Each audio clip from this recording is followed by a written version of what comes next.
बहुत समय पहले एक छोटे से गांव में एक सुंदर विधवा स्त्री पुष्पा अपनी छोटी सी बेटी के साथ रहती थी। पुष्पा का पति बहुत समय पहले एक दुर्घटना में मृत्यु को प्राप्त हुआ था।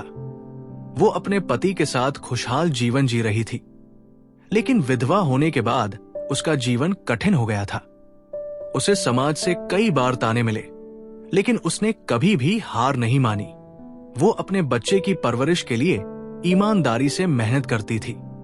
गांव में एक साधु बाबा आए। वो बहुत विद्वान और ज्ञानी थे। उनका आकर गांव के लोग उन्हें आदर और सम्मान देते थे।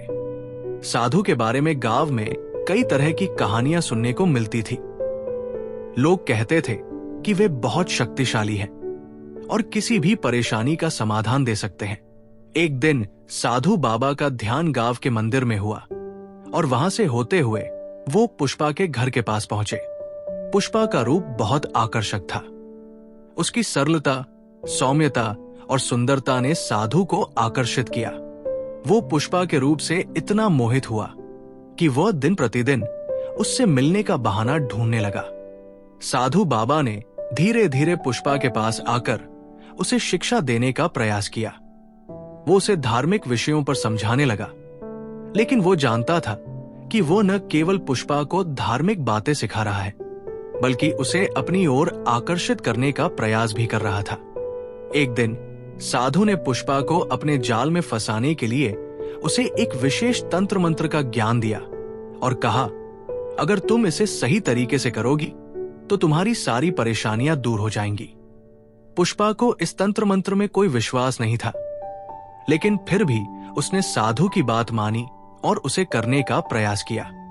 साधु ने उसे दिन और रात के समय का ध्यान भी बताया। धीरे धीरे साधु की बातों और सलाहों ने पुष्पा को प्रभावित करना शुरू किया।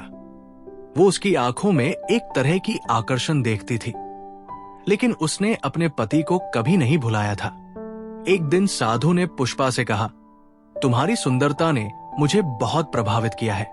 मैं तुम्हारे रूप का आदर करता हूं और मेरी इच्छा है कि तुम मेरे साथ जीवन का कुछ समय बिताओ। ये सुनकर पुष्पा चौंक गई। वो साधु की बातें सुनकर हैरान हो गई। पुष्पा ने जवाब दिया, मैं एक विधवा हूं और मुझे अपने पवित्र धर्म का पालन करना है। आप जो कह रहे हैं वो मेरे लिए सही नहीं हो सकता। मुझे केवल भगवान पर विश्वास है और मैं किसी भी अन्य बात में विश्वास नहीं करती।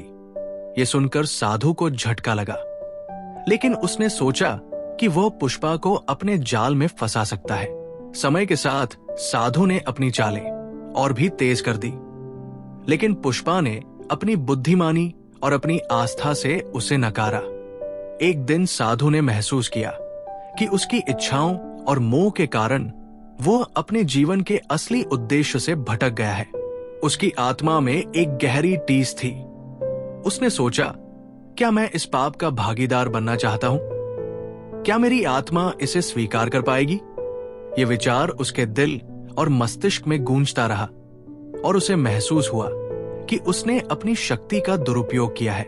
उसने तय किया कि वो अपनी गलती का पश्चाताप करेगा और अब वो सिर्फ साधु बनेगा, जो ईश्वर की सेवा करेगा और दूसरों की भलाई के लिए काम करेगा। अंततः एक दिन साधु ने पुष्पा से मिलने का निर्णय लिया। उसने अपने मन में ठान लिया कि वो अपनी गलती का एहसास करेगा और पुष्पा से माफी मांगेगा। वो पुष्पा के घर पहुंचा और उसने विनम्रता से कहा, पुष्पा जी, मैं जानता हूं कि मैंने आपके साथ एक घिनौना अपराध किया है। मेरे मन में आपके प्रति गलत इच्छाएं थी।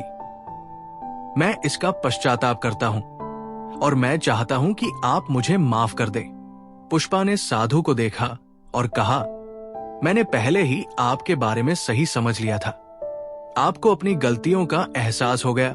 ये बहुत अच्छा है। हम सभी इंसान हैं और हमसे कभी न कभी गलतियां होती हैं, लेकिन आप अगर सचमुच अपने हृदय से पश्चाताप करते हैं तो मुझे विश्वास है कि आप अपने रास्ते पर लौट आएंगे।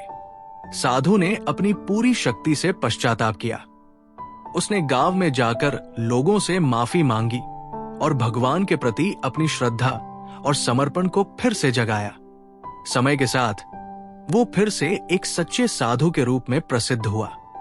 उसके उपदेशों और कार्यों ने गांव वालों को प्रेरित किया और वो अब लोगों को न केवल धार्मिक शिक्षाएं देता था, बल्कि उन्हें जीवन में नैतिकता और सत्य के मार्ग पर चलने के लिए भी प्रेरित करता था। इस कहानी को सुनने के बाद आपको क्या नया पता चला? अपनी राय हमें कमेंट में जरूर बताएं। अगर आपको वीडियो पसंद आई हो तो इसे लाइक करें, दोस्तों के साथ शेयर करें और चैनल को सब्सक्राइब करना न भूलें। मिलते हैं अगली रोमांचक कहानी में।